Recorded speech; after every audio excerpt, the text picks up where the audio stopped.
All right, take 29. Welcome to the Keep Rising Pod. I am joined with Samarth Singh, founder of Gramen Botanicals, a manufacturing facility of herbal extracts just outside of Delhi.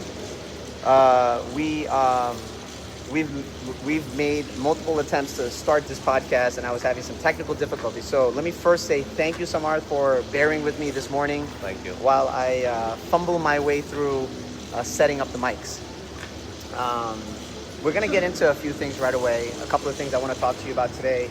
How we met. Yeah. How you got into this industry. Yeah. Again, this is the Keep Rising Pod, so I'm always fascinated by founders and some of their stories of how they endured difficulties, challenges. Right. There's no better time to talk about challenges Than today. Yeah. And then I also want to take away something. I've got 3 daughters at home. Yeah.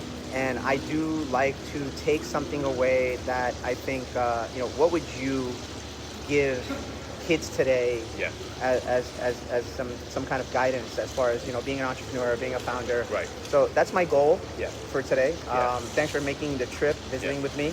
We met for the first time, Yeah. October 2021. Yes. That was You Go Beyond's first supply side. Yeah. But I had actually been attending supply side since about 2003, 2004. Yeah. What do you remember from when we first met? And I know you already tried to do this a couple of times, Yes. so whatever you can remember, you give it your best shot. Yeah. So you'll have my most refined version this time around, take 29. So Uday, thank you again for making the time. It's always a pleasure to meet you, and it's always a great learning experience. Like I was telling you, like I attempted to tell you for the last 28 takes. Everything, a lot of what I know about this industry, maybe 90% of what I know about the industry is just, learning that I had in our first meeting in October 21. And each time since then, like I said, it was a business meeting, but now we're friends. And every time I meet you, not just about the business, about the industry, but just your views and things on life. And as you grow older, you tend to sort of dwell a lot more on that. Older. No, both of us. Not you, definitely me. I don't know if I had all this white when I first met you, brother. It's been an absolute pleasure and an honor to be a friend and a business associate, and hopefully we can go all the way with this. I would love to see you again when I'm there in the US. Yeah, we definitely. So, without a doubt, we need to drive attention and traffic. Yeah. To when you visit supply side this month. Yeah. This month? Soon? Next month? Next month. But there's a lot happening right now. Correct. And I'm here in India largely because I continue to believe in India. Yeah. I believe that India as a raw material manufacturing hub, Yeah. it's essential Yeah. that brand owners become intimately familiar with their raw material manufacturers. Correct. In a direct-to-consumer marketplace. Correct. TikTok Shop. Yeah. TikTok. Yeah. And inherently TikTok Shop. Yeah. Is going to continue to be around because there's been a deal that's been approved by the president. Yeah. So the United States will continue to have access Yeah. to those phenomenal brands that are available on TikTok. Yeah. What's essential right now is that there's a disconnect. Yes.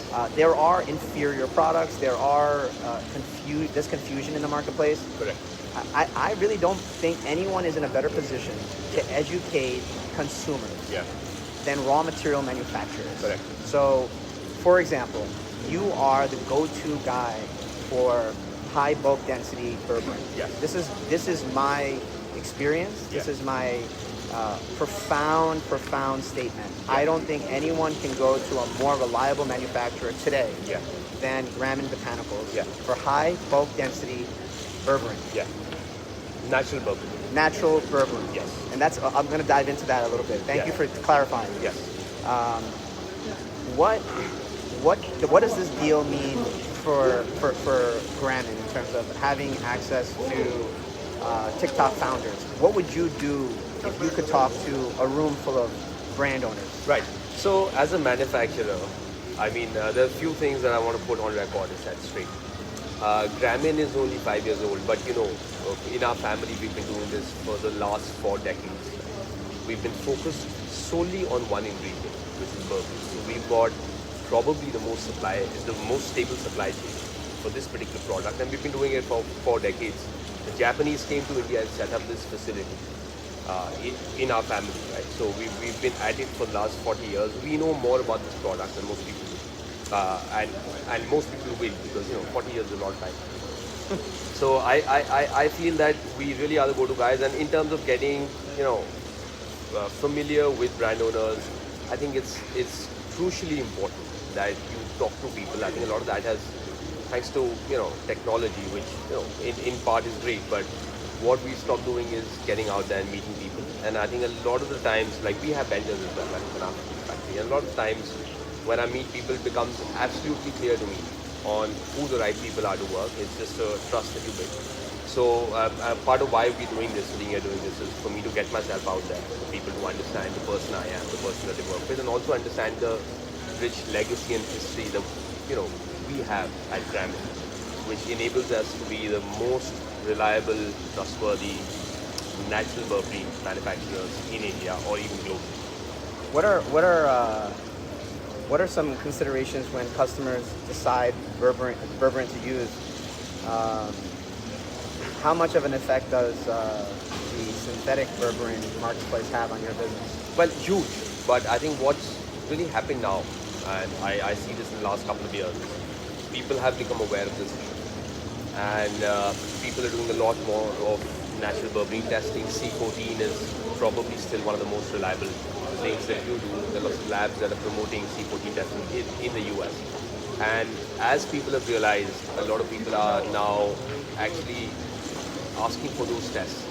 And we are very happy to provide the results for any specific batches or for all our batches to any customer that are keenly interested. I think higher quality manufacturers, higher quality customers, higher quality brands want the natural Berberine, and I think that becomes a key differentiator between the brands that we want to work with and we want to associate with, is that they are also equally focused on quality as we are. So we cut no corners, and we want even the brands to be very cognizant of the quality that they offer. One of the things that I've recognized is that the characteristics of Berberine is that it's a very fluffy material, traditionally. Yeah. What do you do to deal with that so that it can become more practically usable in capsules? Correct. So I mean, the standard format is the fine powder, but we've also, over the years, we've developed a compaction technique without any excipients, which is, I mean, it's completely clean. You get the same quality, but you get it in a much higher density. Also, it is sticky, right? So a lot of contract manufacturers deal with that. We've formed really high quality granules that then we test for friability as well. So it passes all friability standards, and we offer that out as well. Again, completely clean, no other excipients used, and that's what you get. So you get the same product in 3 different formats, and they all test the same on purity. All right. Well, I know I want to dive more into the product side, and I want to talk to you more about the manufacturing side. But I want to kind of take a turn towards when we first met, and I got to learn a little bit about your lineage. And I tend to romanticize a lot about India. I'm a big fan of India. Born and raised in New York. My father's been in America since 1971. But there's so much of India in my upbringing. And so you come from a long line of Rajputs, correct? Yeah. Can you tell me a little bit about that? I just want to hear you talk about it. Right. So, I mean, it means different things to different people. What does it mean to you? Well, I think the one thing that I do find, and I find this equally amongst all other Rajputs. I mean, to be honest, we don't dwell on it a lot. I dwell on it. Yeah, I know you do. I know you do. I know you do. We don't dwell on it a lot, but one of the things that I feel I have, being a Rajput, is just a great amount of resolve and grit, because we started Gramen as a separate entity from our family business, but connected companies. And as soon as we started in 2021, we had the lockdown with COVID, so we went through a bit of turmoil at that point of time, uncertainty, and we powered through that. And then we have the new thing that's come up with the American tariffs, and I am certain we will power through this. I see this as just part of doing business. It's just ups and downs of the cycle. But you're only able to see this if you have firm belief, resolve, grit, whatever you might want to call it. And one of the things that you said initially is what is it that you want as an entrepreneur to give to the next generation? I think great is definitely got to be, I mean, all of the talent in the world, all the intelligence in the world, and then it's just grit and resolve. So it's great if you have the talent, it's great if you have the intelligence, but if you don't have the grit or you don't have the resolve, you'll find it very hard and very challenging to be an entrepreneur. On the flip side, if you do have it, I think it's the best gig in the world to do this. And I come from 15 years of not being an entrepreneur, being a quant guy. I'm an actuary by profession, so I tend to have a conservative view on things. And despite that, I became an entrepreneur and did it. And I think a lot of that, and I know you call it rush food, but a lot of that goes to the fact that I think there is a certain amount of resolve and a certain mindset that you need to have to be able to succeed in business, I guess. Something I remember vividly is you describing to me the impact that your mother had on your upbringing, raising you and your brother. Yes. Can you share a little bit of, just give a little love to your mom? So, yes. So I guess I grew up seeing that, and maybe it has less to do with me being a Rajput, but more to do with me observing her. So she brought us up as a single parent. My dad passed away earlier, and she's still a working. She's a working professional. She's a doctor. So having to manage, being a doctor, provide for the family, and yet bring up two boys who weren't, to be honest, the easiest people to sort of raise. I think I imbibed a lot of that subconsciously from her. And I guess that's the one quality that holds me in good stead. Like I said, I value that more than anything else in the world. So yeah, so I learned a lot of that, and hopefully a lot of that will come into play and will help me as I, find my way through life. There's a book called Grit. Yeah. One of my favorite books. There's a line in it. I'm going to try to remember it. It says, each of us enriches the environment of all of us. Right. This is something that I've personally experienced with you. Yeah. My role as a non-traditional distributor, right, an unconventional distributor, I focus on bringing brand owners directly in touch with manufacturers. Correct. I want you to have such a good relationship with the end user that inevitably I become non-consequential. Yeah. Then I need to continue to add value through things like this, where we bring your story out and we try to add value to the marketplace and we add education. Yeah. We were just talking about we won't mention his name, but you have a friend. And that friend is someone that I fanboy over because he puts out some amazing content. Yeah. And at some point, maybe we can do something collaboratively. Correct. I live in a world where I don't know where I fit in. Yeah. But you've given me a place to fit in. Right. You've been gracious because you've said, I've got everything set up with I just need you to find a home for my product. Yeah. Promote it. Yeah. You've got partners in the U.S. Yeah. You have a very strong distribution partner in the U.S. Yeah. Yet you found a home for me to continue to develop. What's your take on collaboration? Yeah. And the importance of that in today's marketplace? Right. So, a few things there. You can never have too many friends. You can never have too many partners, right? So, we wouldn't exist if you weren't doing what you do, and vice versa. So, like you said, our presence enriches everybody around us. So, I believe in that. I believe in the power of collaboration. And like I said early on, it is important that we meet our, the end consumers, we meet brands, because just what I said, when you talk to people and you understand who they are, that tells you a lot about what their product is going to be like. And I'm a firm believer in that. When I have vendors at my factory, I like to meet each and every one of them, because I understand who's going to do a good job. And it doesn't matter if one batch is wrong, it doesn't really matter. Because you know that the next batch will be right, and he's going to put it right, and he's going to find a way to correct if there is anything that went wrong. And those are the kind of people you want to work with. So trust for me is a big one. And and that's why we're friends, right? Because I have the trust in you. I understand that you work with full transparency as we like to do.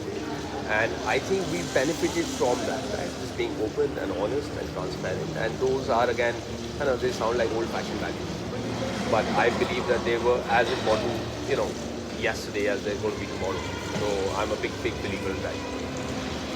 I really think that one of the hardest things to do in this marketplace is I feel like hurdles. I feel like our nutraceutical marketplace continues to have hurdles. Yes. It's like running a marathon and then having to hurdle Yeah. after like the 13th mile. Correct. These tariffs, Yeah. there's so many views on it, but I want to take a different lens. Yeah. Where's the opportunity? We can't do anything about it. We don't have any lobbying power. We don't know. There's going to be a Supreme Court judgment whether or not these tariffs are constitutional or not. Yeah. Regardless of what happens, Yeah. where's the opportunity for today's marketplace for the Indian manufacturer? Yeah. I mean, I'm equally interested in knowing the American view, the view of the American public. So we'll come to that. But I'll tell you what the view here in India is. I mean, obviously India doesn't like it, right? So that's one. That's the general Indian sentiment, is that it doesn't make sense, and we are unable to decipher the logic behind all of this, right? So that's one.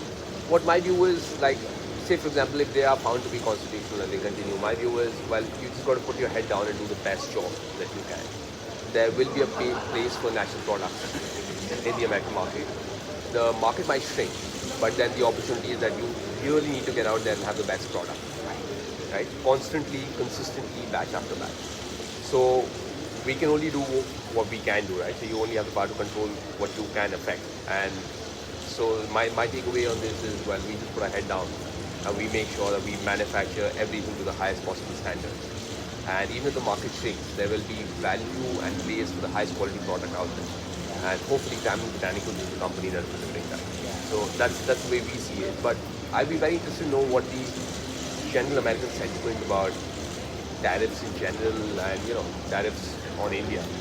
Yeah, there's a very interesting juxtaposition of manufacturers of products in the U.S. who have been seeking non-Chinese alternatives, Right.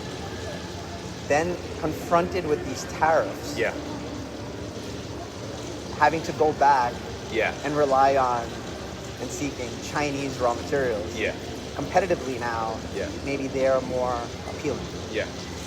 So there's a confusing Yeah. ethos there. Yeah. Intrinsically, long term, India still remains the more dominant, transparent partner. Yeah. Short term, China again kind of seizes the opportunity and maybe grabs some market share. Yeah. It's gonna create some confusion for innovation. Yeah. If we're developing new products and if we're trying to cater to a direct to consumer marketplace where things happen quick. Yeah. Things happen super quick. Correct. Things go viral on TikTok. Yeah. Products go viral on TikTok. Yeah. Categories go wild, and Yeah. then who's quickest to respond? Yeah. These tariffs do put handcuffs on the Indian partners, right? You can't get product into the you can't get product into the U.S. marketplace right now without paying that tariff. Yeah. So now you're going to be slow. Yeah. That slowness is going to compromise some near-term growth. Yeah. But I still see tremendous confidence in Yeah. India being the future. Yeah. Because there's going to be raw material manufacturing that's vertically aligned with finished product manufacturing. Yeah. This is happening. Yeah. FSI is very, very much present and visible. Yeah.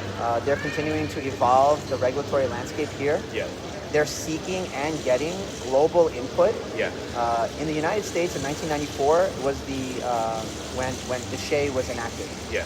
And if you think about what was going on in 1992, 3, and 4, in the couple of years leading up to it, there was a lot of uncertainty, and the marketplace, the nutraceutical marketplace had immense support from celebrities and the general public to lobby Yeah. Congress Yeah. to have this type of legislation and not to regulate nutraceuticals. Yeah. So, are these tariffs more challenging than that time? I don't think so. Yeah. I think that was a more challenging time. Correct. And the nutraceutical marketplace after DSHEA Yeah. just took off. Yeah.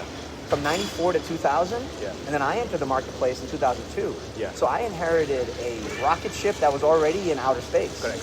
So the view, my experience with people that I work with, Yeah. that there isn't discouragement about long term, but there's definitely an impact on near term. Yeah. And I think Indian companies should not stop innovating. Yeah. I would encourage any Indian company, including you. Yeah. And I would like to ask you actually, what's in the pipeline, and maybe you don't want to maybe divulge too much, but is there a product pipeline in place? Is there more expansion in place? What's ahead for Gramen in the next couple of years? Yeah, I mean, there is a product pipeline in place.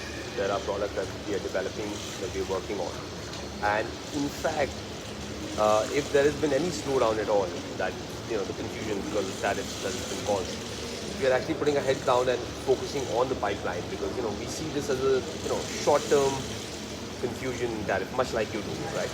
And we also know that these are, I treat these as ups and downs business, the way work is done. So definitely there's going to be a little bit of confusion, or if these tariffs are being unconstitutional, then we're going to see a shift here.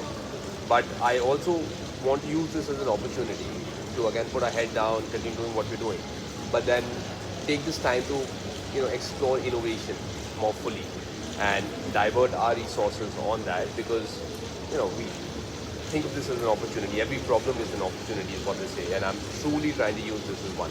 So hopefully in the next few months you will see a lot more on offer from Gramen Botanicals, and hopefully that is fit in the larger scheme of things, whether tariffs or no tariffs, and we get a bit more momentum going.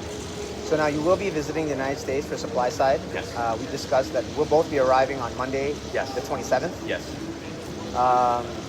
What do you wanna tell the attendees, the people that are going to be watching this conversation? How do we get in touch with you? Yeah. How do we schedule meetings with you? Yeah. I would encourage everybody to spend at least 5-10 minutes talking to Samarth. He's a gem of a human being, but his grasp on business without looking at it through a short-term lens, it really opens up your eyes. India is the future because of young founders like him. If you work with someone like him, you're working with someone that you can work with for the next 40 years. Wouldn't that be nice to have stability in supply chain? Yeah, thank you for the kind words there. And you're always very generous. To get in, I mean, my goal during supply side is to speak to as many people as I potentially can. It's very easy to get in touch with me. You can find me on LinkedIn, you can find me through the website, or you can just get in touch with you there, and then he'll know how to. I know how to find him. Yeah. I'll rope him in. Yeah. Let's kind of tie this up with a finishing thought. You had touched on it earlier in terms of grit and what you would want to impart. I had asked him to share a message to the likes of my kids, his kids, the generation that's coming, and what they're going to inherit from us, whether we do a good job or bad job, they're going to get it. And you mentioned grit. Yeah. But from a manufacturing standpoint, yeah, you have overcome quite a few obstacles. Yeah. You entered this industry. You learned a lot of things. When we look at the Keep Rising Pod, we look at founders who have overcome challenges, overcome difficulties. Yeah. What we're going through right now is definitely a challenge. Yeah. But before these tariffs were confronted, can you recall or describe a situation during which you faced difficulty and then you overcame it? Yeah, I mean, biggest example that comes to mind, and this was very early on, was COVID, for sure. And why the problem was compounded was we were setting up the new factory, and COVID hit. So we were set back by almost a year. We had no machines being delivered for a year. There was a lot of issue in terms of recruitment of people, getting them organized, getting the new factory started. My travel to the new factory, I sort of lived there for a while, and I couldn't go back home because I remember that. Yeah. I remember talking to you on the phone, and you were living there. At the factory, yeah. So, I mean, this is stuff. And where's the factory? It's in Uttarakhand. Uttarakhand. Yes. How far is that from where we are? So about 5 hours from here. Okay. Yeah. So I sort of lived at the factory. And that's in proximity to access to the raw material? Yes. That's why we set up there. So I think that was probably tougher than what we're going through today. Right? We are here at this really nice hotel having this conversation. That wasn't my life 5 years back. Right? So I think we made progress, and like we said, things will happen. Tough times will come. We'll have tariffs, and we probably have a few more of these types of events while I live and continue to do business. And I think one of the things that's really changed is I've just had a very sort of optimistic lens on things now. So I tend to view this as a part of doing business. Tough times will come, and so will the good times, right? And we've had a few too. If something else comes up in mind, sorry, I'm going to ask you a couple more questions, just Right. quickly. Economically, the Indian rupee continues to actually face a lot of pressure and continues to devalue. Yeah. Now, what pressure does that do or put on an Indian manufacturer that's exporting Yeah. to the United States? Yeah. I mean, definitely there is the instability in currency or the foreign exchanges.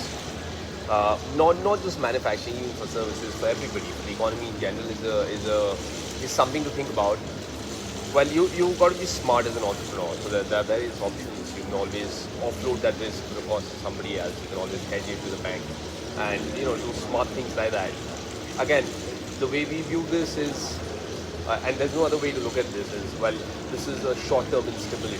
I think India is a strong and really well-positioned today, more than we've ever been, to be a strong, resilient partner to the United States or even to the other sort of countries in the world. Indian manufacturers and exporters are very aggressively exploring options in Europe, in Japan, in China, even Korea.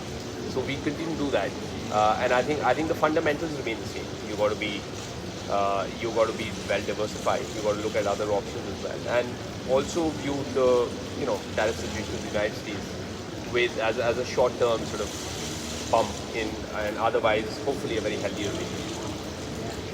Yeah. Well, listen, Samarth, I want to thank you for your time. Thank you. I want to thank you for being a fantastic partner. Right. I also want to give you an opportunity.